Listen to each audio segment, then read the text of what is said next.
Hi folks, this is the third instalment of How to Play Happy Birthday. If you've landed directly here and haven't seen parts 1 and 2, there'll be links below in the description. So this is the hard part, okay? We're going to take the chords that we learned in part 1 and the melody that we learned in part 2, and we're going to combine them together. This is what we do when we read chord charts. This is where we have the melody written and just the chords written above, and we turn those into full pieces of piano music just using our heads. Okay, so it's pretty tough. Hold tight, here we go. So we are going to talk about how you combine melody and chords to make a right hand part that has harmony as well as melody. Okay, and to demonstrate, I'm going to start at the end of Happy Birthday for reasons that will become clear. Now, if we take this bit, okay, we are going to start with our chord changes all happen on a 1, a downbeat of our 3-beat measure. And in this one, it's here. Yeah, and we know that the chord is C, and we know that the note is E. And what we're going to do is we're going to combine those bits of information. All we're going to do is, rather than just playing E, we're going to invert our C chord until our E is at the top. There we go. Now, the highest note of a chord is often the one that stands out the most, especially if it's what we're expecting. So instead of just playing, we're going to play, okay? And then in between our chord changes at this point, we're just going to continue to play the melody. Now here, bang on the 1, G chord, and we're on a D. And all we're going to do is fill in that gap. What else do we need to complete our G chord? What inversion does that put G in? And coincidentally, and conveniently I should say, that leaves G in root position. And then the last note, we're on a C, and we're going to fill in the gaps underneath. C in first inversion puts the C on the top. Okay, now that's the end. We're going to come back around to that, but those are the principles. Okay, it's all about filling in the gaps underneath the melody to make the chords complete. So let's go back to the start. So the reason I started at the end to demonstrate this concept is because straight away in Happy Birthday we get presented with a problem with the mathematical concept I've just explained. And that is this. The first one is actually the first C chord. The melody note is an A. Now, there's no A in a C chord, we know this. And this isn't uncommon when you're reading charts. Quite often, melodies won't arrive at the note that harmonizes correctly bang on the beat. And this is easy, right? All we're going to do is we're going to look, it has to arrive at a note that is melodically sound at some point, or harmonically sound at some point. So we're just going to see where that happens, and quite often it's the next note. So look at this one. No good. Better.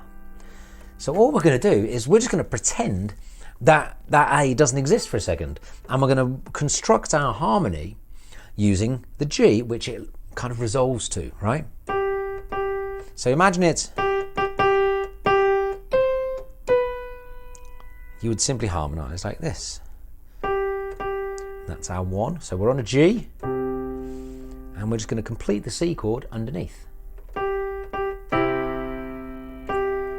Continue playing the melody. Now our next chord is a G, and we're coming down to the B. So all we're going to do is we need G, B and D. We've got B, let's take G and D. We'll always keep the melody at the top of this right hand harmony. Okay, so we went, yeah. So let's put those two nearly correct bits together.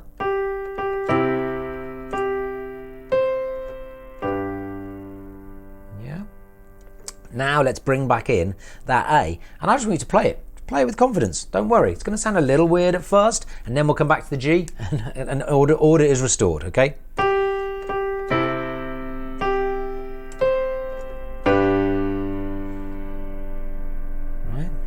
That's just the first section. Now this happens again as we go into the second phrase. Again, a repetition of that idea is kind of what makes Happy Birthday recognizable. Now this time we've got the same two notes, but this time our chord is a G. So again, let's think about it. Let's just ignore that. And we're going to play a G. We'll just go up to the D. And then here, we're on a C. The chord is a C, so we'll just fill it in again in first inversion like we did before. So we've got.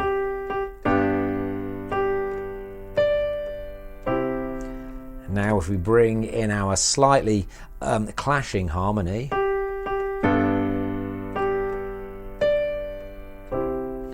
Okay, same thing twice. We just ignore the note that's on the one and harmonize for the note that's on the two.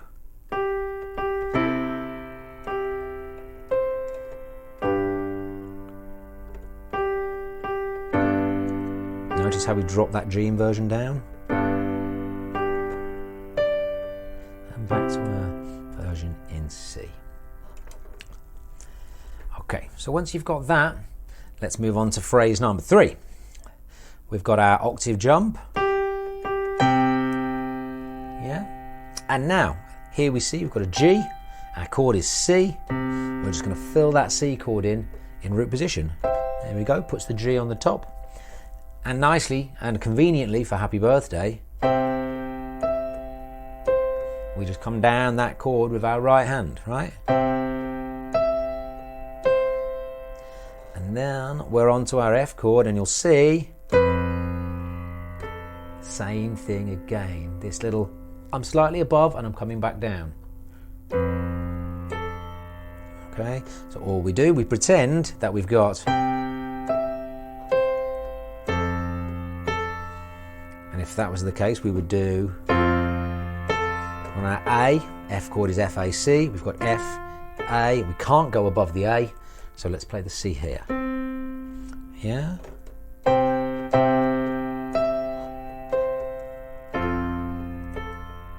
And now if we add in our slight delay to the harmony, and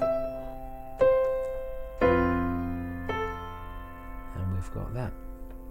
So let's put those three together. First one. Up to the C and then G there.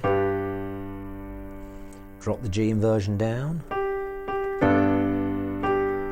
And then onto our C chord, first inversion. Octave jump and C in root position. And then delayed harmony again for the F. And up to the F. And here we are back at what we did at the beginning. So it's slightly more simple. We've got an E. So we need C, E and G. C, E, can't go above that because it's the melody. G's down here. And then here, nice and easy, G in root position. And finishing on our C. C, E, G. Okay, let's do that one more time. That's an F. And then an S, E at the top, filling in C, E and G. G in root position. And then back down to C.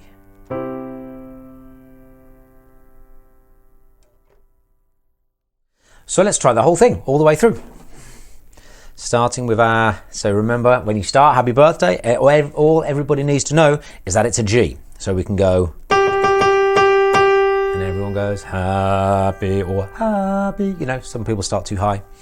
And we play C chord with our little delay to the harmony. And a straight G with a B at the top. And then a little delayed harmony again. And then C with a C at the top. That's what we're always thinking. Which chord is it? Which note is at the top? And if we keep thinking that for every chord, we create the skeleton of our melody, right? And then octave jump, back to our C chord, cascade down, work our way down to our F harmony, and on an F, let's jump up to that F. C with an E at the top. G in root position. And then back to C. Alright, some pretty complicated chord maths in your head going on there. Have fun, keep going with it, and I'll see you next time.